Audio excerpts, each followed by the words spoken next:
What's up, guys? Albert Fingernoodle here. I farted in my grandpa's breathing machine, and his lungs turned black.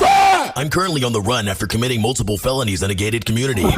My buddy, Kevin Barnacle Jones, tried to kiss me on the lips while I was sleeping, and I punched him in the nose. My goofy uncle karate chopped my grandpa's broken knee, and he got turned into a pretzel.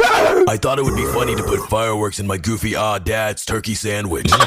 I injected type 2 diabetes into my grandpa's kneecap and pushed him down the stairs.